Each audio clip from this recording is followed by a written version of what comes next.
포드가 대형차를 잘 만들어 판매하고 있을 때 GM도 대형차를 만들어야 되겠다 해서 서로 포드와 GM은 대형차만 만들어내기 시작을 합니다. 참 역시 미국 사람들은 대형차를 좋아하는 것 같아요. 그런데요, 1970년대에 들어와서 일본이 가만히 있을까요? 포드와 GM이 싸우고 있는 이 사이에 일본 자동차가 밀려오기 시작합니다. 지금 미국 거리를 보면은요, 과연 이게 일본 땅인지 미국 땅인지 분간을 할 수가 없습니다. 여러분, 괌이나 사이판 한번 가보십시오. 99%가 일본 차입니다. 미국보다 더 심합니다. 미국령인데도 불구하고 괌 사이판은요 99%가 일본 차입니다.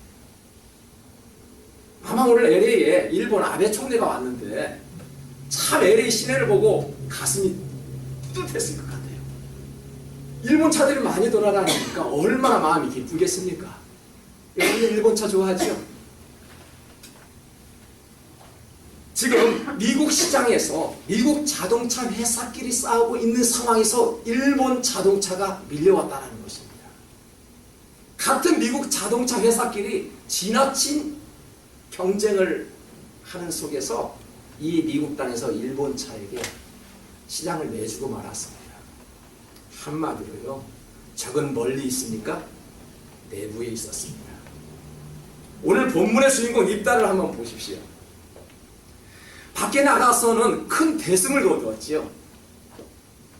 밖에 나가서 싸웠을 때는 아주 크게 대승을 거두고 돌아왔습니다. 그런데 내부에서는 전쟁에서 지고 말았습니다.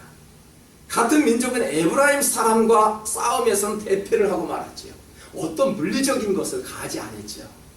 여러분, 싸움이라고 해서 어린아이들이 싸운 것에 코피가 나야 싸움에 이기는 것입니까? 주먹으로 한 대 쳐야만 싸움에 이기는 것이 아니죠. 말로 싸우지요.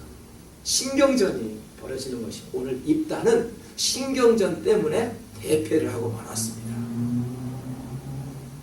왜 그랬을까요? 어떤 물리적인 힘도 그러한 대결이 아니었는데도 불구하고 입다는 시기와 질투를 견디지 못합니다.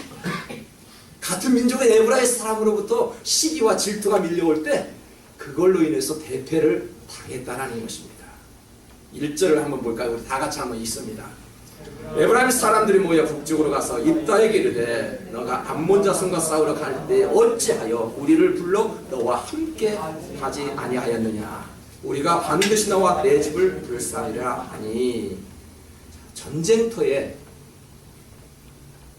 왜 우리가 함께 하지 않았냐는 것입니다. 에브라임 사람들이 입다에게 왜 당신만 싸워서 이기고 왔어? 라고 묻는 것입니다. 왜 함께 가지 않았어? 나와 함께 왔으면 더 좋은 결과가 있었을 터인데 지금 에브라임 사람들은 입다에게 지금 이렇게 말하는 것입니다. 왜 나하고 같이 가지 않았냐고. 만약에 입다가 전쟁에서 대승을 거두지 못했다라면 이런 이야기가 나왔을까요? 아니었을 것입니다. 싸움의 큰 승리를 하고 온 입다에게 이렇게 말할 수 있었던 것입니다. 전쟁에 승리한 입다를 보고 왜 나를 불러주지 않았냐라고 지금 질투와 시기를 지금 하고 있다는 것입니다. 여러분, 시기와 질투는 내가 알고 있는 사람으로부터 시기와 질투가 오지요. 모르는 사람이 여러분을 시기하고 질투합니까?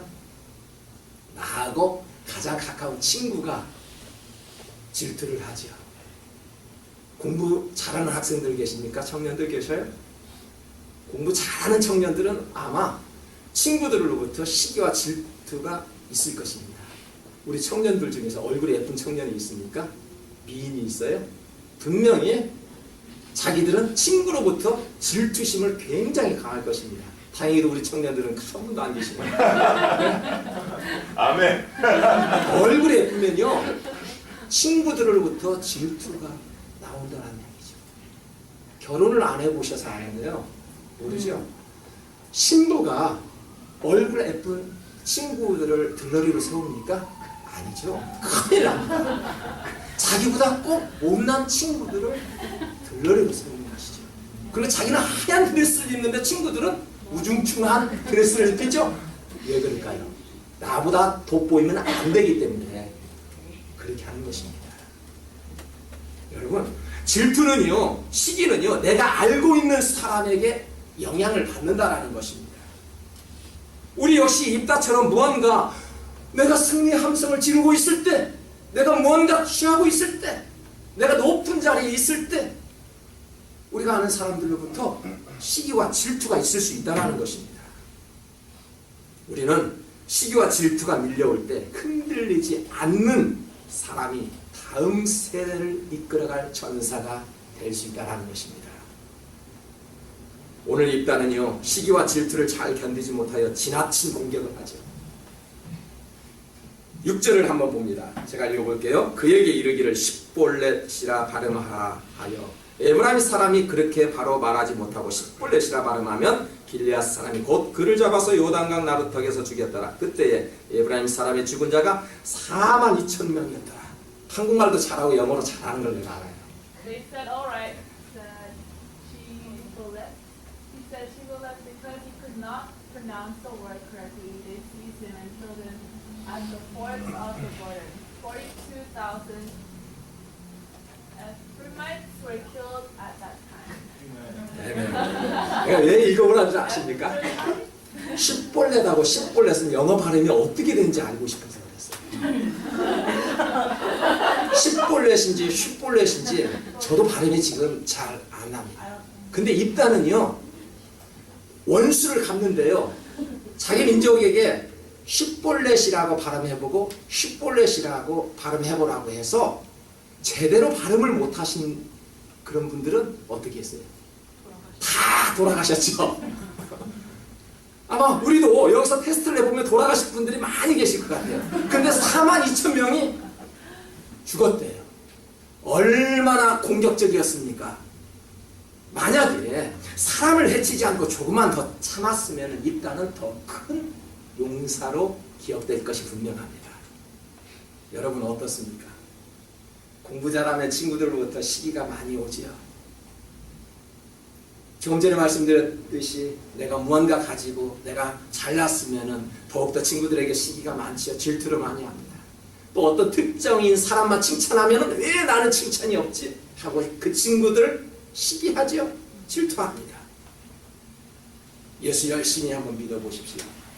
예수 잘 믿는 사람들을 보고 핍박을 당하는 경우를 보고 우리들은 그런 친구들을 많이 봅니다.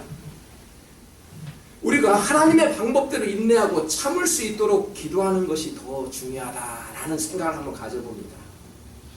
나에게 시기와 질투가 밀려왔을 때 입다처럼 뭔가 수단과 방법을 동원하지 않고 사람을 그냥 죽이는 것이 아니라 좀 더 참았으면 입다는 더 큰 용사가 되지 않았을까라는 생각을 해봅니다. 입다를 우리가 처음 성경에서 뭐라고 배워왔습니까? 입다는 큰 용사라고 성경은 말합니다. 그렇게 자랑할 만한 그런 가정 환경도 아니었지요. 형제들로부터 미움도 많이 받았습니다. 별로 내세울 만한 그런 가정도 아니었음에도 불구하고 성경은 입다는 굉장히 큰 용사라 라고 말씀을 합니다. 그런데 밖에서는 대승을 거두었음에도 불구하고 입다의 말년 마무리에서는 아무것도 아닌 그 시기와 질투로 인해 대패를 하고 말아버렸다는 것입니다.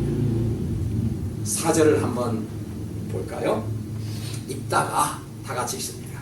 길리앗 사람을 다 모으고 에브라임을 싸웠으며 길리앗 사람들이 에브라임을 쳐서 물리렀으니 이는 에브라임의 말이 너희 길리앗 사람은 본래 에브라임에서 도망한 자로서 에브라임과 므낫세 중에 있다 하였음이라.